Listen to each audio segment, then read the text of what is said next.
Привет, друзья! Время пришло. Уже жара на улице, поэтому фикус этот я буду пересаживать. Почему я буду пересаживать его сейчас? Это очень легко объяснить вот этим. Я продолжаю ему формировать конусность. Нижнюю часть ствола, видите, расширять. Поэтому сейчас я его освобожу от проволоки, которая его держит. И мы уже приступим к самой пересадке. Я покажу вам что да как.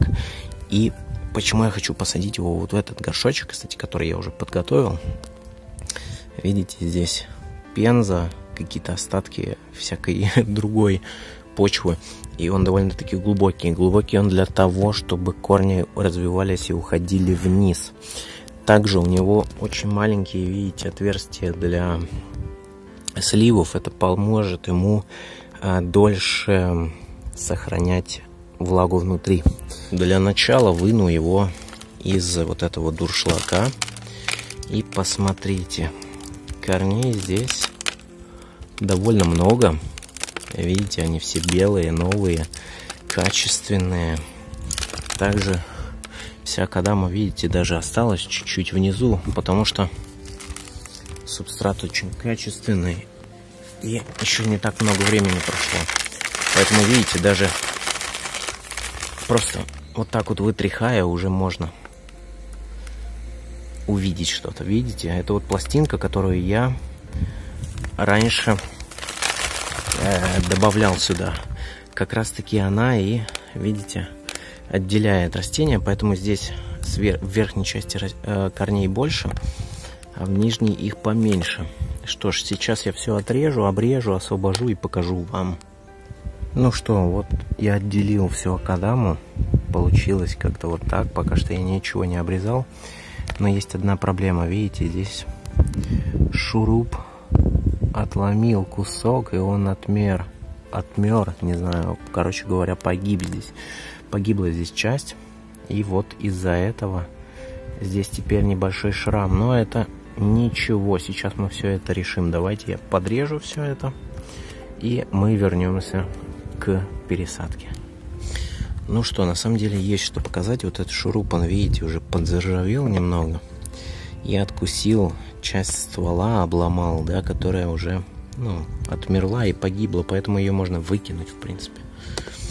И смотрите, чего мы добились за меньше чем год посадки на пластинку, да. Во-первых, это вот такое вот круглая и очень плоская корневая система. Во-вторых, видите, она радиальная, так скажем, она идет из всех сторон. И очень повезло, что вот этот вот, видите, пролом, который образовался из-за шурупа, он рядом вот с этим вот воздушным корнем, видите, поэтому я этот корень могу просто вставить вот сюда, хорошо прижать, возможно, даже с помощью маленького гвоздика прибить его, и они срастутся, и даже не будет видно, что здесь когда-то была проблема. Поэтому сейчас я так и сделаю. Видео, в принципе, как прививать ветки с помощью гвоздиков, уже есть на канале, а это прививка, так скажем, корня. Но это даже и практически никакой разницы нет. Как я сделаю, я все вам сразу же покажу. Ну что, вот так вот получилось. Видите, я просто прижал его проволокой. Я даже не стал вставлять никакого гвоздика. Просто это не нужно. Когда буду возвращать его на пластинку, я чуть-чуть поправлю вот эти корни и потом вам покажу это. Ну, получилось, в принципе, вот так. Смотрите, видите?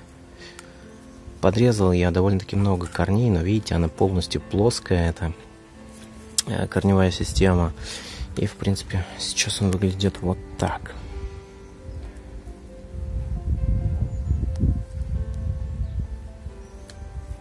Видите?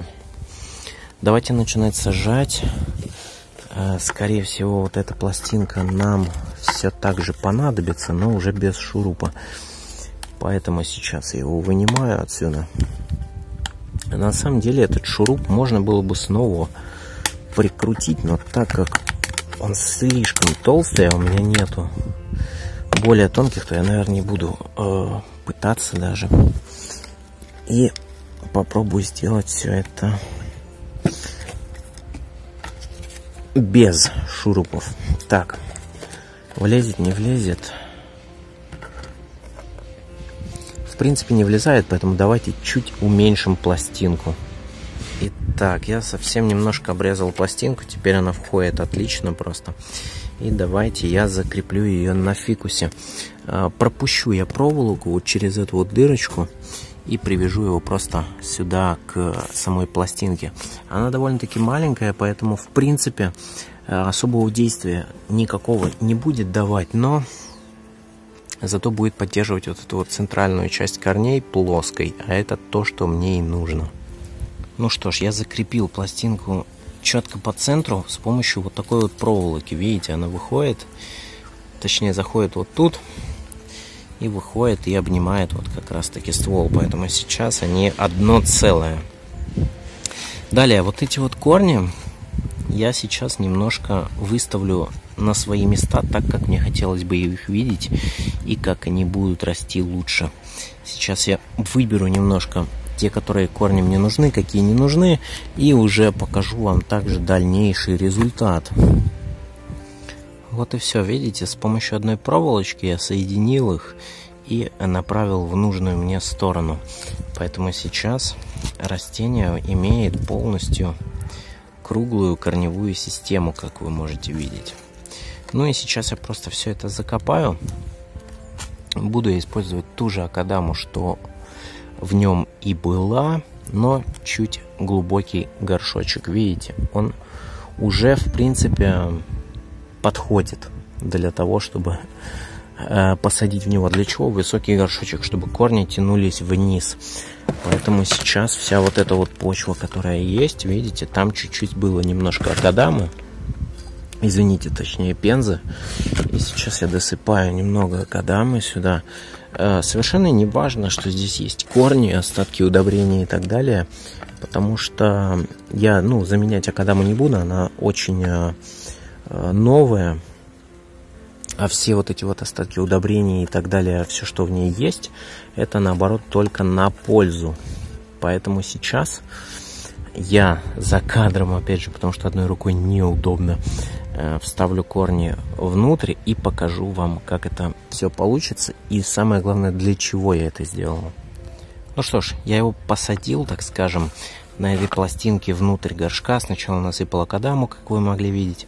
Далее подогнул, сначала вставил все корни в горшок, подогнул их под пластинку и поставил пластинку. Так что, видите, все корни уходят туда вниз. Они как бы находятся под пластинкой, хотя их начало вот здесь, да. Далее, что я сделал? Я через весь горшок, видите, вот здесь вот через это отверстие проволоку пропустил. И потом ее захватил вот тут, чтобы прижать этот фикус к горшку. Видите, теперь он вообще не двигается. Это очень важно делать при пересадках, чтобы ничего не качалось, ничего не двигалось. Нужно очень крепко, плотно привязывать фикус проволокой к горшку, чтобы новые корни, когда росли, из-за каких-то движений там и так далее, не сломались, не обломались. Таким образом, растение быстрее пускает новые корни, и они не ломаются, не повреждаются, и растение быстрее выходит вот из этого постпересадочного сезона. Далее, потому что я это говорю из-за того, что многие просто пересаживают из вас, и никто не закрепляет горшку. Это очень важно. Это очень важно. Это база прямо самая при пересадке.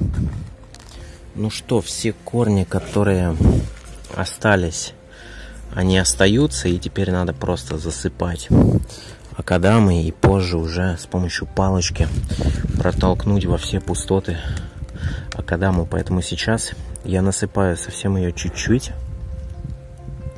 С помощью палочки я все протолкну между корнями Потому что это также очень важно. Если вы этого не сделаете, то будут пустоты воздушные, которые просто,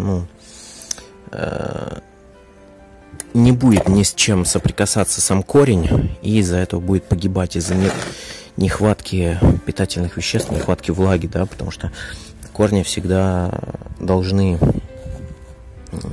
через почву расти, и поэтому, если у нас гранулированная почва, то все вот эти вот корни, они должны ее обнимать, обхватывать и быть в контакте с ней. Если контакта нет, то они просто погибают.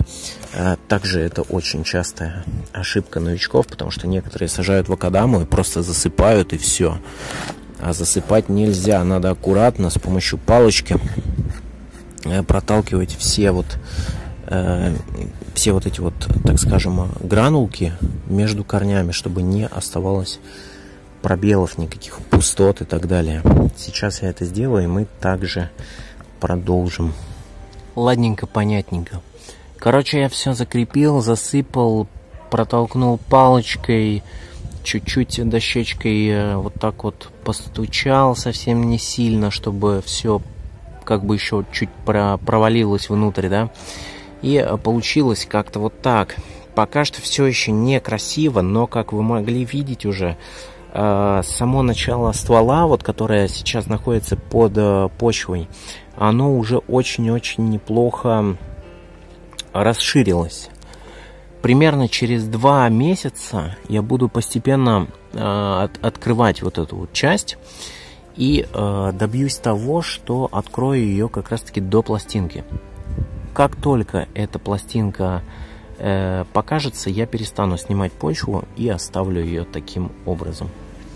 Добавил небольшой слой совсем акадамы маленького размера шохин, но также чуть-чуть добавил еще и пензы, потому что подумал, что, лучше, чтобы на верхнем слое также еще была пенза.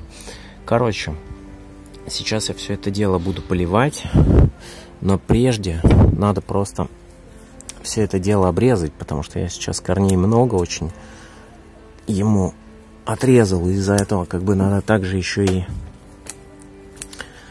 саму крону, так скажем, сбалансировать с корнями, поэтому надо это все немного подрезать. Таким образом также растению будет проще выровняться и выйти из кризиса, который оно сейчас переживает, потому что любая пересадка — это очень сильный кризис для растения, который нужно как можно более плавным сделать, чтобы это растение после пересадки могло прийти в норму как можно быстрее. Для этого и обрезаются побеги, листья и вообще крона, потому что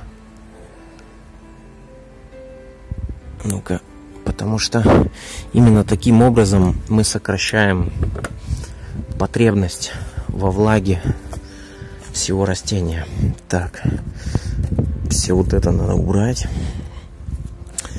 На самом деле все очень просто в бонсай.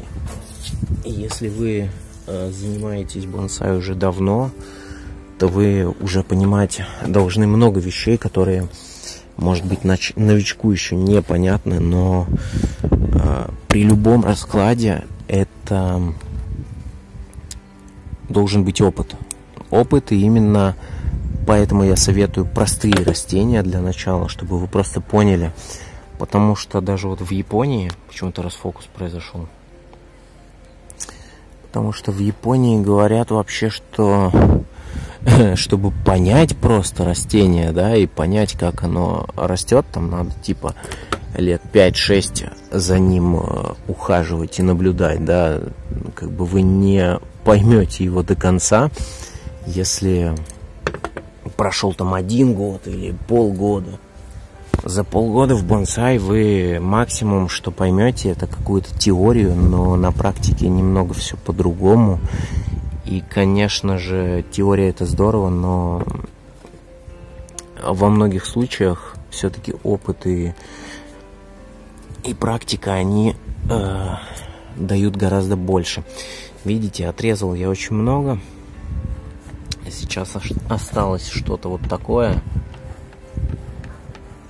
Я очень сильно укоротил и уменьшил всю крону, укоротил ветки, но это просто для того, чтобы оно сейчас выжило, это растение.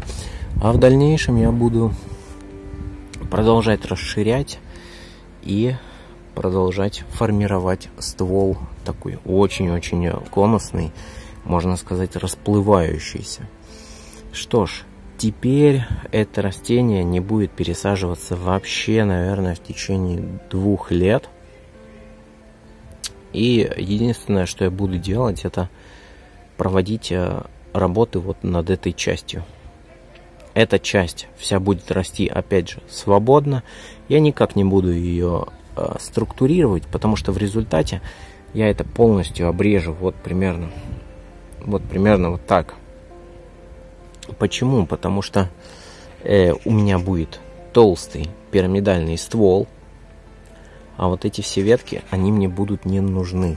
Сейчас я их использую только как развитие корней, потому что если растут побеги, чем их больше, чем больше листьев, тем больше как бы корней нужно растению. Поэтому на данный момент все это нужно. Что ж, сейчас я это, наверное, все за кадром полью, потому что, ну, чего вам показывать полив. И следующее видео уже выйдет, наверное, в конце лета, потому что именно в конце лета я планирую вот это вот как раз таки все убрать, всю эту почву, и уже покажу вам результаты. Что ж, а сейчас он перенаправляется в тень, сильная влажность, нет сквозняков, нет ветра, нет прямых солнечных лучей. И так он пробудет примерно месяц, может быть даже чуть побольше. Всем спасибо за то, что вы посмотрели это видео. На улице уже очень жарко. Все те, кто говорят, что типа укорени вот это, стволик толстый и так далее. Извините, друзья, но у меня уже столько черенков этих, что я это все выкину лучше. Вот. Всем спасибо. С вами был Дима из Испании. Всем пока.